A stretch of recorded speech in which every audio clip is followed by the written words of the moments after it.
ಯಾಕಂದರೆ ಎಲ್ಲ ಹೊರೇನೋ ಒಬ್ರ ಮೇಲೇ ಹೊರಿಸ್ಬಿಟ್ಟು ಇನ್ನೊಬ್ರು ಜಾಲಿಯಾಗಿ ಆರಾಮಾಗಿ ನಾನು ಅನ್ಕೋತಿದ್ದೆ ನಮ್ಮ ಅಮ್ಮನಿಗೆ ಫೋನ್ ಕೂಡ ಕೊಡ್ದಿರೋಷ್ಟು ಬ್ಯುಸಿ ಆಗಿಬಿಟ್ಟಿದಾರ ಅಂತ. ಆದ್ರೂ ಸಾಲಲ್ಲ, ತುಂಬಾ ಅಟೆನ್ಷನ್ ಅವ್ರಿಗೆ ಕೊಡ್ಲೇಬೇಕು. ಟಯರ್ಡ್ ಆಗಿ ಹೋಗ್ಬಿಟ್ಟಿತ್ತು, ತಲೆ ಬೇರೆ ಸುತ್ತಂಗಿತ್ತು.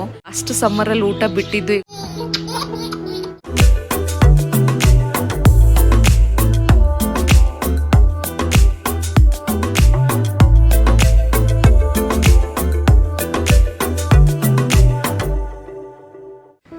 Hi hello friends, welcome back to Mr and Mrs Lakshmi Arun vlogs. ಹೇಗಿದ್ದೀರಿ ಎಲ್ಲರೂ? ನಾವು ಚೆನ್ನಾಗಿದ್ದೀವಿ, ನೀವು ಕೂಡ ತುಂಬಾ ಚೆನ್ನಾಗಿದ್ದೀರಾ ಅಂತ ಭಾವಿಸ್ತೀನಿ. ಆ್ಯಕ್ಚುಲಿ ಇದು ಅಮ್ಮ ಇಲ್ಲದೆ ಫಸ್ಟ್ ದಿನ. ಅಮ್ಮ ಇಲ್ಲದೆ ನಾವಿಬ್ಬರು ಹೆಂಗೆ ಮ್ಯಾನೇಜ್ ಮಾಡ್ತೀವಿ ಅಂತ ಗೊತ್ತಿಲ್ಲ, ಆದರೆ ನಮ್ಮ ಮನೆಯವರು ತುಂಬಾ ಹೆಲ್ಪ್ ಮಾಡಿದ್ರು. ಸೊ ನೀವು ತಮ್ನೇಲಲ್ಲಿ ನೋಡ್ದಂಗೆ ಇವತ್ತು ಹೋಲ್ ಡೇ ನಮ್ಮ ಮನೆಯವ್ರ ಜೊತೆ ಮತ್ತು ನಮ್ಮ ಪಾಪು ಜೊತೆ ಹೆಂಗೆ ಕಳೆಯುತ್ತೆ ಅಂತ ನೋಡೋಣ. ಅದರಲ್ಲಿ ಚಿಂಟುನೂ ಆ್ಯಡ್ ಆಗ್ತಾನೆ. ಅಮ್ಮನ ತುಂಬಾ ಮಿಸ್ ಮಾಡ್ಕೊತಾ ಇದ್ವಿ. ಬೆಳಗ್ಗೆ ಎದ್ದಿದ ತಕ್ಷಣ ಅವ್ರಿಗೆ ಬಂದು ಗುಡ್ ಮಾರ್ನಿಂಗ್ ಹೇಳ್ತಾ ಇದ್ವಿ. ಅಮ್ಮ ಇದ್ದರೆ ನಾನು ಅಮ್ಮ ಸೇರ್ಕೊಂಡು ಕೆಲಸ ಮಾಡ್ಕೊಳ್ತೀವಿ. ಈಗ ಅಮ್ಮ ಇಲ್ವಲ್ಲ, ಅದಕ್ಕೆ ನಮ್ಮ ಮನೆಯವ್ರು ಅಂದರು, ನಾನು ಮನೇಲಿ ಏನು ಕೆಲಸ ಇದೆ ಅದು ಮಾಡ್ಕೊಡ್ತೀನಿ, ಪಾಪು ನೀನು ನೋಡ್ಕೋತಾ ಇರೋ, ಅಡುಗೆ ಮಾಡು, ಏನೋ ಉಳಿದಿರೋ ಕೆಲಸ ಹಂಚ್ಕೊಂಡು ಮಾಡೋಣ ಅಂತ. ಸೊ ಮನೆ ಗುಡಿಸೋದು, ಒರೆಸೋದು ಮತ್ತು ಪಾತ್ರೆ ತೊಳೆಯೋದೆಲ್ಲ ಮಾಡಿಕೊಟ್ರು. ಅವ್ರು ಇದನ್ನೆಲ್ಲ ಮಾಡೋದು ನೋಡ್ತಾಯಿದ್ರೆ ನಂಗೊಂಥರ ಬೇಜಾರು ಆಗುತ್ತೆ ಮತ್ತು ಖುಷಿನೂ ಆಗುತ್ತೆ. ಯಾಕೆ ಬೇಜಾರು ಅಂತ ಹೇಳಿದ್ರೆ, ಅವ್ರ ಹತ್ರ ನಾನು ಯಾವ ಕೆಲಸನೂ ಮಾಡಿಸೋದಿಲ್ಲ. ಪಾಪ ಯಾವಾಗಾದರೂ ನನ್ನ ಕೈಲಿ ಆಗಿಲ್ಲ ಅಂದರೆ ಅವರು ಅವಾಗವಾಗ ಕೆಲಸ ಮಾಡಿಕೊಡ್ತಾರೆ. ಅಮ್ಮನ ಹೆಲ್ಪ್ ತೊಗೋತೀನಿ, ಬಟ್ ಆದರೆ ನಮ್ಮ ಮನೆಯವರು ನಾನು ಕೇಳಿಲ್ಲ ಅಂದರೂ ಅವಾಗವಾಗ ಏನಾದರೂ ಕೆಲಸ ಬೇಕು ಅಂದರೆ ಮಾಡಿಕೊಡ್ತಾ ಇರ್ತಾರೆ. ಬಟ್ ಇವತ್ತು ಕಂಪ್ಲೀಟ್ಲಿ ಅವರೇ ಪಾಪ ಎಲ್ಲ ಕೆಲಸ ಮಾಡಿದ್ರು ಅಲ್ವಾ. ಮಗು ಆಗೋದಕ್ಕೆ ಮೊದಲಂತೂ ನಾನು ಏನು ಕೆಲಸನೂ ಅವ್ರ ಕೈಯಲ್ಲಿ ಮಾಡಿಸ್ತಾನೆ ಇರಲಿಲ್ಲ. ಯಾವಾಗಾದರೂ ನನಗೆ ಹುಷಾರು ತಪ್ಪಿದ್ರೆ, ಇಲ್ಲ ಅಮ್ಮಂಗೆ ಹುಷಾರಿಲ್ಲ ಅಂತ ಹೇಳಿದ್ರೆ ಮಾತ್ರ ಹೆಲ್ಪ್ ಮಾಡಿಕೊಡ್ತಾಯಿದ್ರು. ಪ್ರೆಗ್ನೆಂಟ್ ಆಗಿರೋವಾಗ ಸ್ವಲ್ಪ ಹೆಲ್ಪ್ ಮಾಡಿಕೊಟ್ಟಿದ್ರು. ನನಗೇನೋ ಗಂಡು ಮಕ್ಕಳು ಹೆಲ್ಪ್ ಮಾಡಿಕೊಟ್ಟಾಗ ಒಂಥರ ಅನ್ಕಂಫರ್ಟಬಲಾಗಿ ಫೀಲ್ ಆಗುತ್ತೆ. ಬಟ್ ಆದರೂ ಈಗಿನ ಜನ್ರೇಷನಲ್ಲಿ ನಾವು ಕೆಲಸಕ್ಕೆ ಹೋಗ್ತಾ ಇರ್ತೀವಿ, ಮತ್ತು ಅವ್ರೂ ಮಕ್ಕಳಿರೋವಾಗ ಹೆಲ್ಪ್ ಮಾಡ್ಕೊಳ್ಳೋದು ಅವಶ್ಯಕತೆ ಅಂತ ನನಗನ್ಸುತ್ತೆ. ಯಾಕೆ ಅಂತ ಹೇಳಿದ್ರೆ, ಹೆಣ್ಮಕ್ಳಿಗೆ ಎಲ್ಲ ಕೆಲಸನೂ ಸೀಮಿತ ಆಗೋದೂ ಇಲ್ಲ. ಒಬ್ರನ್ನೊಬ್ರು ಅರ್ಥಕೊಂಡು ಮತ್ತು ಪ್ರೀತಿಯಿಂದ ಒಬ್ರಿಗೊಬ್ರು ಹೆಲ್ಪ್ ಮಾಡಿಕೊಡೋದ್ರಲ್ಲಿ ಏನೂ ತಪ್ಪಿಲ್ಲ ಅಂತ ನನಗನ್ಸುತ್ತೆ. ಯಾಕಂದರೆ ಎಲ್ಲ ಹೊರೇನೋ ಒಬ್ರ ಮೇಲೇ ಹೊರಿಸ್ಬಿಟ್ಟು ಇನ್ನೊಬ್ಬರು ಜಾಲಿಯಾಗಿ ಆರಾಮಾಗಿರೋದು ಕೂಡ ತಪ್ಪು ಅಂತ ಅನಿಸುತ್ತೆ. ಯಾಕೆ ಅಂತ ಹೇಳಿದ್ರೆ, ಇಬ್ಬರು ವರ್ಕಿಂಗ್ ಇರ್ತೀವಿ, ಮತ್ತು ನಾವು ಇಲ್ಲಿ ಮನೆ ಕೆಲಸನೂ ನೋಡಿಕೊಂಡು, ಮಕ್ಕಳನ್ನೂ ನೋಡಿಕೊಂಡು, ಮತ್ತು ಮನೆಯವ್ರನ್ನೂ ನೋಡ್ಕೊಳ್ಳೋದು ತುಂಬ ಹೆಕ್ಟಿಕ್ ಅನಿಸುತ್ತೆ. ಅದೇ ಹಸ್ಬೆಂಡು ಸ್ವಲ್ಪ ಹೆಲ್ಪ್ ಮಾಡಿ ಬ್ಯಾಲೆನ್ಸ್ ಮಾಡಿದ್ರು ಅಂತ ಹೇಳಿದ್ರೆ ನಮಗೆ ರಿಲ್ಯಾಕ್ಸಿಂಗ್ ಅಂತ ಅನಿಸುತ್ತೆ. ನೀವು ಇದನ್ನು ಒಪ್ಕೋತೀರಾ ಇಲ್ವಾ ಕಮೆಂಟ್ ಮಾಡಿ. ಆ್ಯಕ್ಚುಲಿ ಅವರು ನನಗೆ ಸಪೋರ್ಟ್ ಮಾಡಿದ್ದು ನನಗೆ ಲೈಟಾಗಿ ಫೀಲ್ ಆಯಿತು. ಯಾಕೆ ಅಂತ ಹೇಳಿದ್ರೆ, ಎಲ್ಲ ಕೆಲಸ ನಾನೇ ಒಬ್ಬಳೇ ಮಾಡಬೇಕಾಗಿದ್ರೆ ತುಂಬ ಟೆನ್ಷನ್ ಆಗಿಬಿಡ್ತಾಯಿತ್ತು ನನಗೆ. ಬಟ್ ಇಬ್ಬರೂ ಹಂಚ್ಕೊಂಡು ಕೆಲಸ ಮಾಡಿದ್ದಕ್ಕೆ ನನಗೆ ವೆಕೇಷನಿಗೆ ಬಂದಂಗೆ ಫೀಲ್ ಆಯಿತು. ಅಂತ ಏನು ಹೇಳಿದ್ರೆ, ಹೊರಗಡೆ ಹೋಗಿ ನಾವು ವೆಕೇಷನ್ ಸೆಲೆಬ್ರೇಟ್ ಮಾಡೋದಕ್ಕಿಂತ ಮನೇಲೇ ಇದ್ದು ಸೆಲೆಬ್ರೇಟ್ ಮಾಡೋದು ಹೆಂಗಿರುತ್ತೋ ಆ ರೀತಿ ಫೀಲ್ ಆಯಿತು ನನಗೆ.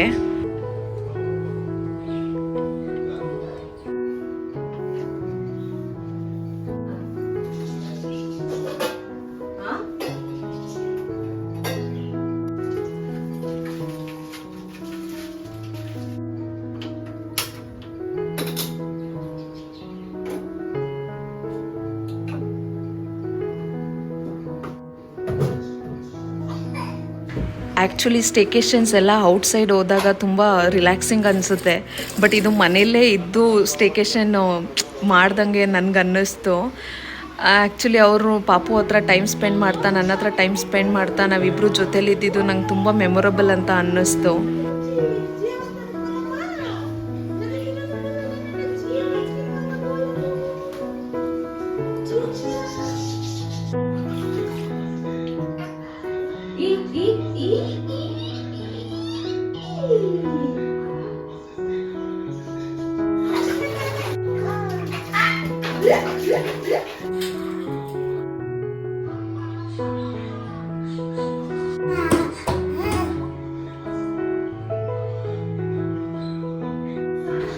ನಮ್ಮ ಗುಂಡುಗೆ ಸ್ನಾನ ಮಾಡಿಸ್ಕೊಂಡು ಕರ್ಕೊಂಡು ಬಂದೆ. ಆ್ಯಕ್ಚುಲಿ ಅವ್ನಿಗೆ ಸ್ನಾನ ಮಾಡಿಸುವಾಗ ನನಗೆ ಫುಲ್ ಖುಷಿ ಆಗುತ್ತೆ. ಅವ್ನು ಆಟ ಆಡ್ತಾ ಇರ್ತಾನಲ್ಲ, ಅದನ್ನ ನೋಡ್ತಾ ಇದ್ರೆ ಫುಲ್ ಎನರ್ಜೆಟಿಕ್ ಅಂತ ಅನಿಸುತ್ತೆ. ಇದು ಬಿಸಿಲು ಕಾಲ ಬೇರೆ ಅಲ್ವಾ, ನಾವು ಆ ರೀತಿ ಟಬ್ಬಲ್ಲಿ ಕೂತ್ಕೊಂಡು ಸ್ನಾನ ಮಾಡೋಣ ಅಂತ ಆಸೆ ಆಗುತ್ತೆ. ಮಕ್ಕಳಾಗಿರೋವಾಗ ನಮಗೂ ಮಾಡಿಸಿರ್ತಾರೆ, ಬಟ್ ಯಾವುದೂ ನೆನಪಿರಲ್ಲ ಅಷ್ಟೇನೆ.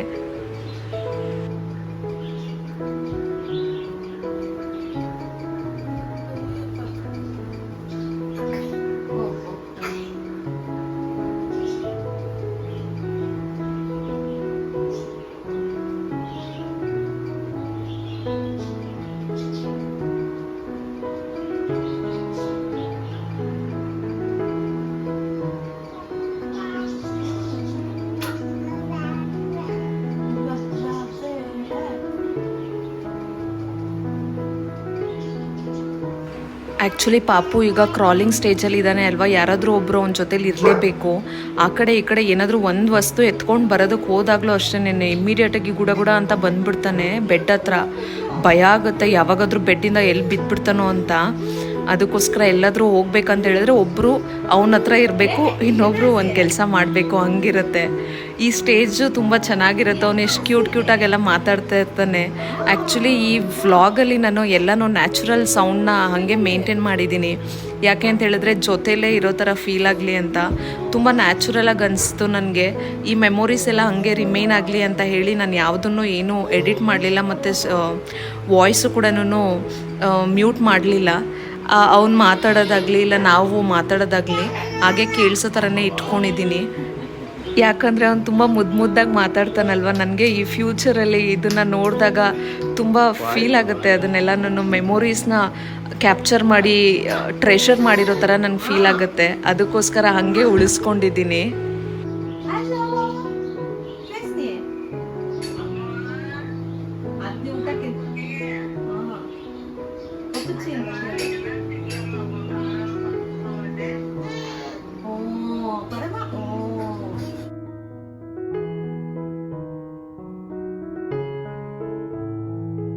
ಆ್ಯಕ್ಚುಲಿ ಅಮ್ಮ ಹೊರಗಡೆ ಹೋಗಿದ್ರು ಅವ್ರದ್ದು ಜೀವ ಇಲ್ಲೇ ಇರುತ್ತೆ. ಯಾವಾಗ್ಲೂ ಅಷ್ಟೇ ನೆನಪಿಸ್ಕೊತಾ ಇದ್ದೆ. ಅದು ಇದು ಕೆಲಸ ಮಾಡೋವಾಗ ಹಿಂಗೆ ಹೆಲ್ಪ್ ಮಾಡ್ಕೊಡ್ತಾಯಿದ್ರು, ಹಿಂಗೆ ಕೂತ್ಕೊಂಡು ಮಾತಾಡ್ತಾಯಿದ್ವಿ ಅಂತ ಮಿಸ್ ಮಾಡ್ಕೋತಾ ಇದ್ದೆ. ಎಷ್ಟು ಸತಿ ಫೋನ್ ಮಾಡಿದ್ದೀನೋ, ನಾನು ಫೋನ್ ಮಾಡಿದವಾಗೆಲ್ಲನೂ ಅಮ್ಮ ಫೋನ್ ತೆಗಿತಾನೆ ಇರಲಿಲ್ಲ, ಅವ್ರ ಫ್ರೆಂಡೇ ಫೋನ್ ತೆಗಿತಾಯಿದ್ರು. ಆಂಟಿ ಇವಾಗ ಮಾಡಮ್ಮ, ಆಮೇಲೆ ಮಾಡಮ್ಮ, ಇದು ಮಾಡ್ತಿದ್ದಾರೆ ಅದು ಮಾಡ್ತಿದ್ದಾರೆ ಅಂತ ಹೇಳ್ತಾಯಿದ್ರು. ನಾನು ಅನ್ಕೋತಿದ್ದೆ ನಮ್ಮ ಅಮ್ಮನಿಗೆ ಫೋನ್ ಕೂಡ ಕೊಡ್ದಿರೋಷ್ಟು ಬ್ಯುಸಿ ಆಗಿಬಿಟ್ಟಿದಾರ ಅಂತ. ಹಬ್ಬ ಸೆಲೆಬ್ರೇಷನ್ ಇತ್ತಲ್ಲ, ಅಮ್ಮ ಅಡುಗೆಗೆಲ್ಲ ಹೆಲ್ಪ್ ಮಾಡಿಕೊಡ್ತಾಯಿದ್ರು ಅನಿಸುತ್ತೆ. ಅದಕ್ಕೆ ಆಂಟಿನೇ ಫೋನ್ ತೆಗೆದು ಮಾತಾಡ್ತಾಯಿದ್ರು.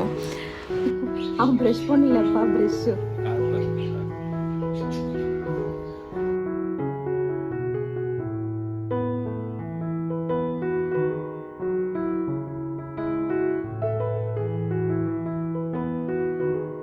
ಸೊ ಪಾಪುಗೆ ಸ್ನಾನ ಮಾಡಿಸ್ಬಿಟ್ಟು ನಮ್ಮ ಮನೆಯವ್ರಿಗೆ ಟೀ ಮಾಡಿ ಕೊಟ್ಬಿಟ್ಟು ನಾನು ಬಾಗಿಲು ಗುಡ್ಸೋದಕ್ಕೆ ಹೋದೆ. ಸೊ ಬಾಗಿಲೆಲ್ಲ ಗುಡಿಸಿ ರಂಗೋಲಿ ಹಾಕೋಷ್ಟೊತ್ತಿಗೆ ಟೈಮ್ ಆಗಿ ಹೋಗ್ಬಿಟ್ಟಿತ್ತು. ಸೊ ಇನ್ನು ನಿಧಾನಕ್ಕೆ ಬ್ರೇಕ್ಫಾಸ್ಟ್ ಮಾಡ್ಕೊಳ್ಳೋಣ, ಅರಿಬರಿ ಮಾಡಬೇಡ ನೀನು, ನಿಧಾನಕ್ಕೆ ಮಾಡ್ಕೊ, ಬಿಸಿಲು ಬೇರೆ ಇದೆ, ಸುಸ್ತಾಗುತ್ತೆ ಅಂತ ಹೇಳಿದ್ರು ನಮ್ಮ ಮನೆಯವರು.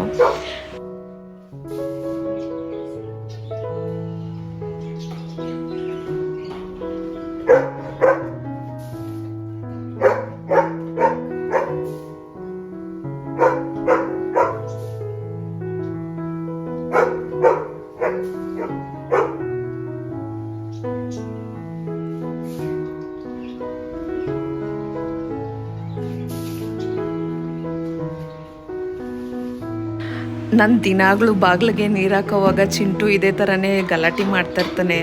ಆ ನೀರನ್ನ ಅವನು ಬಂದು ಕ್ಯಾಚ್ ಹಿಡಿಬೇಕು ಅಂತ ಅವನಿಗೆ, ಅವನು ಹೊರಗಡೆ ಬರಬೇಕು ಅಂತ ಆ ರೀತಿ ಗಲಾಟೆ ಮಾಡೋದು. ಆ ನೀರು ಎಗರ್ತಾ ಇರುತ್ತಲ್ಲ, ಅದಕ್ಕೆ ಅವನು ಆ ಥರ ಶೌಟ್ ಮಾಡ್ತಾಯಿರ್ತಾನೆ.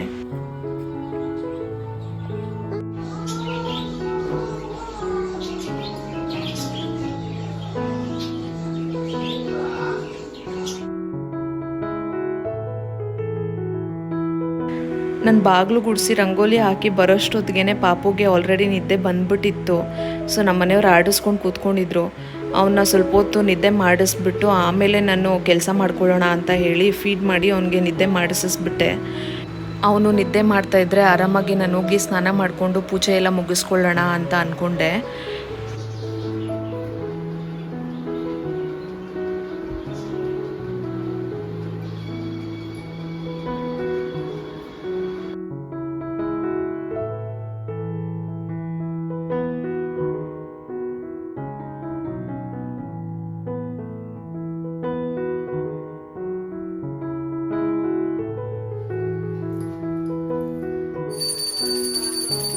ನಾನು ಸ್ನಾನ ಮಾಡಿ ಪೂಜೆ ಮುಗಿಸೋಷ್ಟೊತ್ತಿಗೆ ಪಾಪು ಎದ್ಬಿಟ್ಟಿದ್ದ.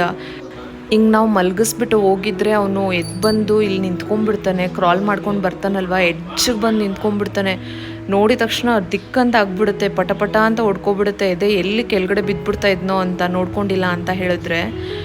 ಅಪ್ಪ, ನೋಡಿದಾಗ ಅವನು ಆ ಎಡ್ಜಲ್ಲಿ ನಿಂತಿರೋವಾಗ ಎಷ್ಟು ಭಯ ಆಗುತ್ತೆ. ಅಳೋದು ಇಲ್ಲ. ಫಸ್ಟು ಚಿಕ್ಕ ಪಾಪು ಇರೋವಾಗ ಅಂದರೆ ಎದ್ದಿದ ತಕ್ಷಣ ಅಳ್ತಾ ಇದ್ದ. ಇವಾಗ ಕ್ರಾಲ್ ಮಾಡ್ಕೊಂಡು ಬಂದುಬಿಟ್ಟು ಸೈಲೆಂಟಾಗಿ ಆ ಎಡ್ಜಲ್ಲಿ ಇದ್ಬಿಡ್ತಾನೆ. ಅದಕ್ಕೋಸ್ಕರನೇ ಯಾರಾದರೂ ಒಬ್ಬರು ನಾವು ಅವ್ರ ಹತ್ರ ನಿಂತ್ಕೊಂಡಿರೋದು. ಮಕ್ಕಳನ್ನ ಎಷ್ಟು ಜೋಪಾನ ಮಾಡಿದ್ರೂ ಸಾಲಲ್ಲ, ತುಂಬ ಅಟೆನ್ಷನ್ ಅವ್ರಿಗೆ ಕೊಡಲೇಬೇಕಾಗತ್ತೆ. ಒಂದು ಕ್ಷಣ ನಾವೇನಾದರೂ ಮಿಸ್ ಮಾಡಿದ್ರೆ ಆಯಿತು ಕತೆ, ಕೆಳಗಡೆ ಬಿದ್ದು ಏನಾದರೂ ಹೊಡ್ಕೋತಾರೆ, ತಲೆ ಇಲ್ಲಾಂದರೆ ಕೈ ಏನಾದರೂ ಮುರ್ಕೋತಾರೆ ಅಂತ ಭಯ.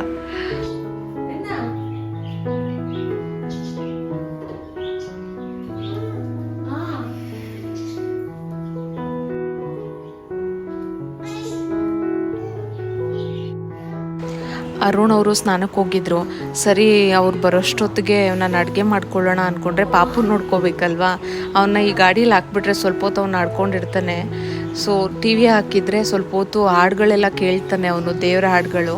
ಸೊ ಅದು ಹಾಕ್ಬಿಟ್ಟು ನನ್ನ ಪಾಡಿಗೆ ನಾನು ಇಲ್ಲಿ ಅಡುಗೆ ಮಾಡ್ಕೋತಾ ಇದ್ದೆ.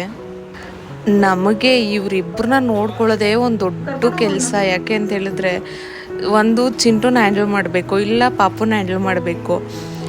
ಅವನ ಹತ್ರ ಹೋಗ್ಬೇಕು ಅಂತ ಹಠ ಮಾಡ್ತಾ ಇರ್ತಾನೆ. ಚಿಂಟು ಅವನ್ನ ಬಿಟ್ಟು ದೂರನೇ ಬರಲ್ಲ ಅಂತಾನೆ. ಪಾಪು ಯಾವಾಗಲೂ ಚಿಂಟುನ ಮುಟ್ಟೋದು ಮತ್ತು ನೈಸ್ ಮಾಡೋದು ಅದೆಲ್ಲ ಮಾಡ್ತಾ ಇರ್ತಾನ. ನಾವು ಹೋಗು ಅಂತ ಹೇಳೋಕ್ಕೂ ಆಗೋದಿಲ್ಲ, ಇಬ್ಬರನ್ನೂ ಬಿಟ್ಟಿರೋದಕ್ಕೂ ಆಗೋದಿಲ್ಲ. ಅಯ್ಯೋ ದೇವ್ರೆ, ಇನ್ನು 3 ದಿನ ಹೆಂಗಿರುತ್ತೋ ನಮಗೆ ಗೊತ್ತಿಲ್ಲ. ಇವರಿಬ್ಬರ ಜೊತೆಲಂತೂ ತಲೆ ಕೆಟ್ಟೋಗ್ಬಿಡುತ್ತೆ.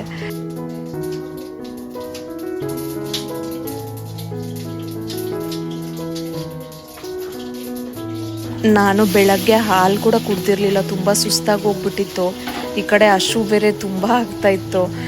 ಸರಿ ಅಂತ ಹೇಳ್ಬಿಟ್ಟು ಹಾಲು ಕುಡ್ಕೊಂಡೇನೆ ಅಡುಗೆ ಮಾಡ್ಕೋತಾ ಇದ್ದೆ.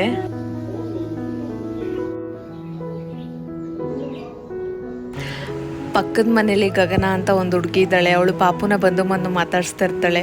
ಅವಳೇ ಚಿಕ್ಕವಳು, ಇನ್ನು ಇವನಿಗೆ ಏನೇನೋ ಹೇಳ್ಕೊಡ್ತಾ ಇರ್ತಾಳೆ, ಹಿಂಗೆ ಮಾಡಬೇಕು ಹಿಂಗೆ ಮಾಡಬಾರ್ದು ಅಂತ ಕ್ಯೂಟಾಗಿ. ಚಿಂಟು ಇರ್ತಾನಲ್ವ, ಅದಕ್ಕೆ ಒಳಗಡೆ ಬಿಡೋದಿಲ್ಲ, ಮಕ್ಕಳು ಎದುರ್ಕೊಳ್ತಾರೆ ಅಂತ. ಬ್ರೇಕ್ಫಾಸ್ಟ್ಗೆ ಮ್ಯಾಗಿ ಮಾಡಿದ್ದೆ. ಅವ್ರಿಗೆ ಮ್ಯಾಗಿ ಅಂದರೆ ತುಂಬ ಇಷ್ಟ. ಸೊ ಅದಕ್ಕೆ ಇವತ್ತು ಅವ್ರಿಗೆ ಏನೇನು ಇಷ್ಟನೋ ಅದೆಲ್ಲ ಮಾಡಿಕೊಡೋಣ ಅಂತ ಅಂದ್ಕೊಂಡೆ.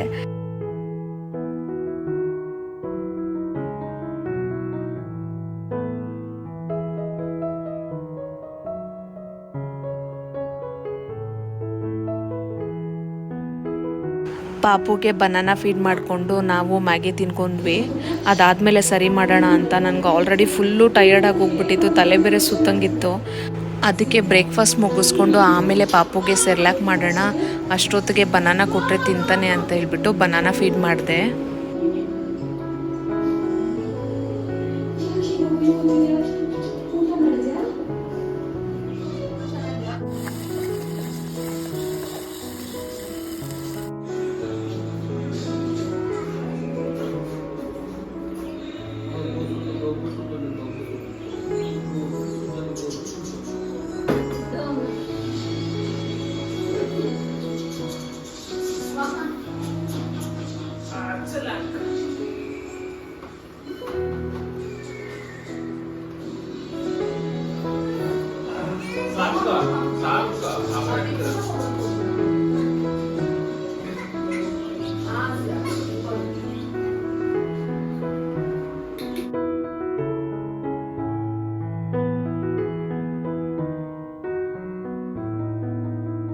ಪಾಪುಗೆ ಸರಿ ತಿನ್ಸೋಷ್ಟೊತ್ತಿಗೆ ಆಲ್ಮೋಸ್ಟ್ 3/4 ಗಂಟೆಯಿಂದ 1 ಗಂಟೆ ಆಗಿಬಿಡುತ್ತೆ. ತುಂಬ ಸತಾಯಿಸ್ತಾನೆ ಅವನು ಊಟ ತಿನ್ನೋದಕ್ಕೆ. ಫಸ್ಟಲ್ಲೆಲ್ಲ ಈ ಥರ ಇರಲಿಲ್ಲ, ಅವನು ಬರ್ತಾನೆ ಈ ರೀತಿ ಮಾಡ್ತಾನೆ. ನಿಮ್ಮ ಮಕ್ಕಳು ಈ ರೀತಿ ಮಾಡ್ತಾರ ಕಮೆಂಟ್ ಮಾಡಿ. ಫಸ್ಟಲ್ಲಿ ಏನು ಕೊಟ್ಟರು ಅಷ್ಟೇ ಪಟಪಟ ಅಂತ ತಿನ್ಕೊಂಡ್ಬಿಡ್ತಿದ್ದ. ಇವಾಗ ಎಷ್ಟು ಪ್ಲೀಡ್ ಮಾಡಬೇಕು, ಎಷ್ಟು ನೈಸ್ ಮಾಡಬೇಕು ಅವನಿಗೆ ಊಟ ಮಾಡಿಸೋದಕ್ಕೆ. ಮಾಡು ಕಂದ, ಆನ್ ಮಾಡು ಕಂದ. ಪ್ರೆಸ್ ದಟ್ ಅಮ್ಮ, ಪ್ರೆಸ್ ಇಟ್, ಪ್ರೆಸ್. ಏಟ್ ಆಫ್. ಪಾಪುದು ಗಾಡೀಲಿ ಮ್ಯೂಸಿಕ್ ಸಿಸ್ಟಮು ತುಂಬ ಸೌಂಡ್ ಇದೆ ಅಂತ ಹೇಳಿ ಬಿಚ್ಚಿಟ್ಟಿದ್ವಿ. ಈಗ ಅವನಿಗೆ ಟೈಮ್ ಪಾಸ್ ಆಗಲಿ ಅಂತೇಳಿ ಅದನ್ನು ಅವ್ರು ಫಿಕ್ಸ್ ಮಾಡಿ ಕೊಟ್ಟರು.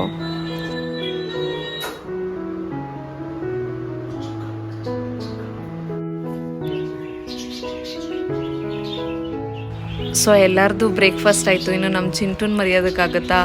ಆ್ಯಕ್ಚುಲಿ ಅವನಿಗೆ ಹ್ಯಾಂಡ್ ಫೀಡ್ ಮಾಡ್ತೀವಿ ನಾವು. ಅವನು ಸಮ್ಮರ್ ಟೈಮಲ್ಲಿ ಅಂತ ಹೇಳಿದ್ರೆ ಊಟ ಬಿಟ್ಬಿಡ್ತಿದ್ದ. ಸೊ ಅವನು ಲಾಸ್ಟ್ ಸಮ್ಮರಲ್ಲಿ ಊಟ ಬಿಟ್ಟಿದ್ದು ಈಗ ವರ್ಷಗಳೇ ಆಯಿತು, ಆದರೂ ಇನ್ನೂ ಊಟ ತಿಂತಾ ಇಲ್ಲ ಅವನು. ಅವ್ನಿಗೆ 2 ವರ್ಷ ವಯಸ್ಸಾಗಿದೆ, ಆದರೂ ಇನ್ನೂ ಅವನಿಗೆ ಹ್ಯಾಂಡ್ ಫೀಡ್ ಮಾಡ್ತಾಯಿದ್ದೀವಿ. ಬಟ್ ಚಿಕನ್ ಕೊಟ್ಟರೆ ಅವ್ನು ಯಾವಾಗಾದರೂ ಇಷ್ಟ ಆದರೆ ಅವನೇ ತಿಂತಾನೆ, ಇಲ್ಲ ಅಂತ ಹೇಳಿದ್ರೆ ಹ್ಯಾಂಡ್ ಫೀಡ್ ಮಾಡಬೇಕಾಗುತ್ತೆ. ಹೊಡೆದಿದ್ದು ನಂಗೆ ಯಾಕೆ ಹೊಡೆದಿದ್ದು ನೀನು? ನೋಡಿಲ್ಲೇ ಕಂದಮ್ಮ.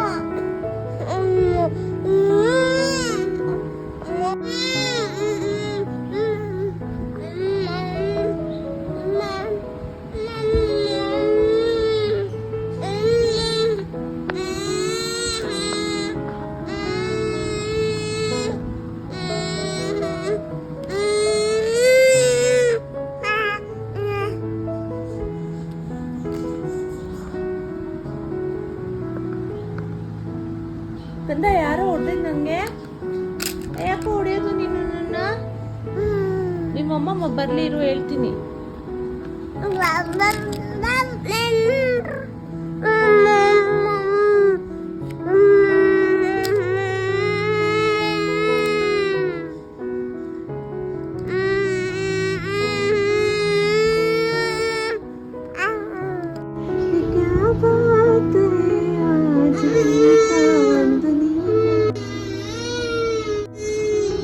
ಕಂದ ಯಾವ ಸಾಂಗ್ ಆಡ್ತಿರೋದು ನೀನು?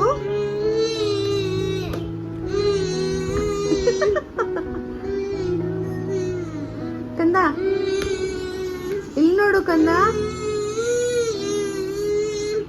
ಲಡ್ಡು.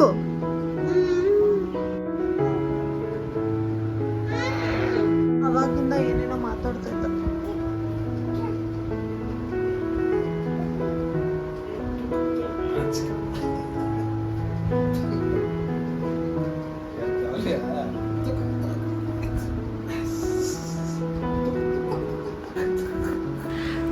ಸೊ ಇದು ಹೋಲ್ ಡೇ ವಿಡಿಯೋ ಆಗಿರೋದ್ರಿಂದ ತುಂಬಾ ಲೆಂತಿ ವ್ಲಾಗ್ ಆಗಿಬಿಡುತ್ತೆ ಅಂತ ನಾನು 2 ವ್ಲಾಗ್ ಆಗಿ ಅಪ್ಲೋಡ್ ಮಾಡ್ತಿದ್ದೀನಿ ಫ್ರೆಂಡ್ಸ್. ಇದು ಫಸ್ಟ್ ಹಾಫ್ ಆಗಿತ್ತು. ಸೊ ಸೆಕೆಂಡ್ ಹಾಫು ತುಂಬಾ ಇಂಟ್ರೆಸ್ಟಿಂಗ್ ಆಗಿದೆ. ರೊಮ್ಯಾಂಟಿಕ್ ಆಗಿ ಕ್ಯಾಂಡಲ್ ಲೈಟ್ ಡಿನ್ನರ್ ಕೂಡ ಮಾಡಿದ್ವಿ. ನಮ್ಮ ಮನೆಯವರು ಹೊರಗಡೆ ಕೂಡ ಕರ್ಕೊಂಡು ಹೋಗಿದ್ರು. ಎಲ್ಲಿಗೆ ಏನು ಅಂತ ಸೆಕೆಂಡ್ ಪಾರ್ಟಲ್ಲಿ ಚೆಕ್ ಮಾಡಿ. Thank you.